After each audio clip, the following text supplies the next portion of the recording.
Second video of graph theory is on representation of graph in memory. So prior to this, we have discussed what is graph, definition of graph.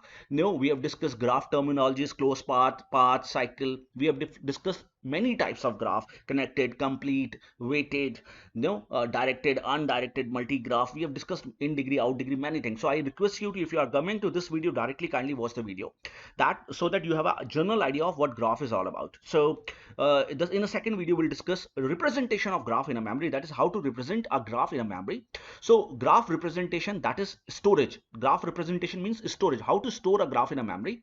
So by graph representation, we mean that technique which is used in order to store some graph into a computer memory. That is, representation means how you are storing a graph in a computer memory. So there are two methods. One is sequential method and another one is linked method. So in sequential method, we use adjacency matrix. Very important topic, what is adjacency matrix? So I'll explain you what is adjacency matrix. I'll not read all these things, so I'll simply show you an undirected graph.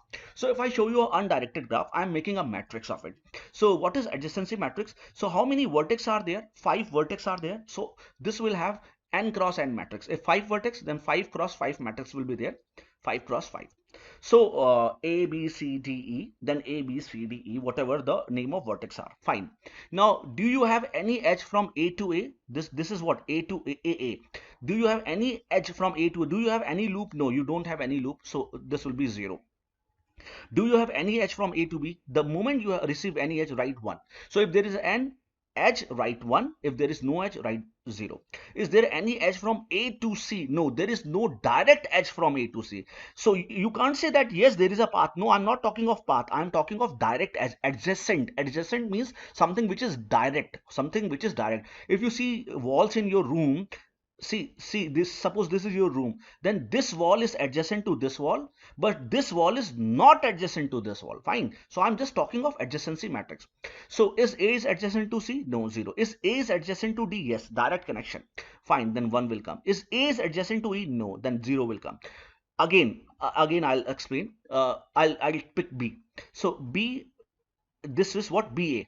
Do you have any edge from B to A? Yes, direction, because there is no direction. If there is no direction, then if there is edge from A to B, then this edge will be considered as an edge between B to A also.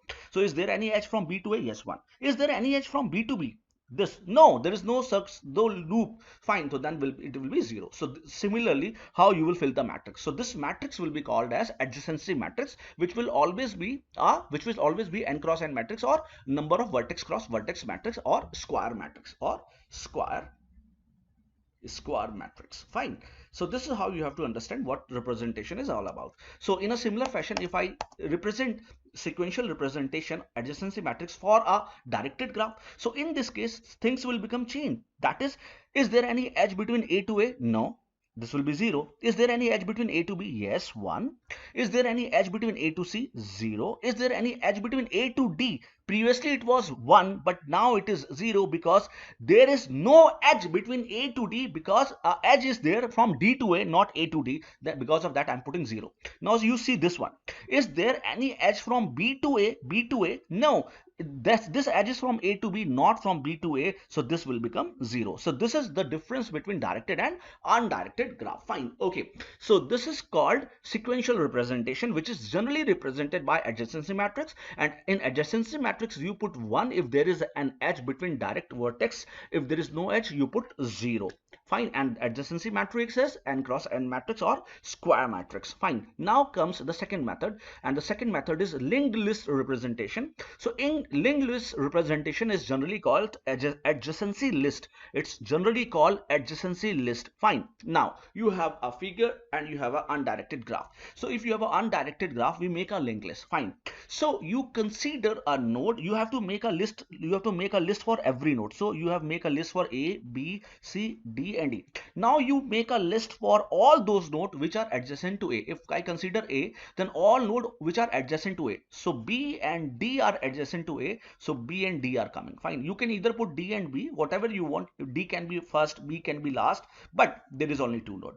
If you consider B, how many vertex are adjacent to B? This, A, D and C. So A, D and C. So this is called adjacency list of undirected graph. But if I see a directed graph, then there will be a restriction. Why there will be a restriction? So you have to consider adjacency list for every vertex. Yes. How many nodes are adjacent to A? Only one, B. Then only B came here. Fine. Okay. Then if you consider B, how many nodes are adjacent to B? C, there is a direction from B to C, and D. So C and D is there. Fine. So this is how adjacency list of directed graphs comes out. Fine.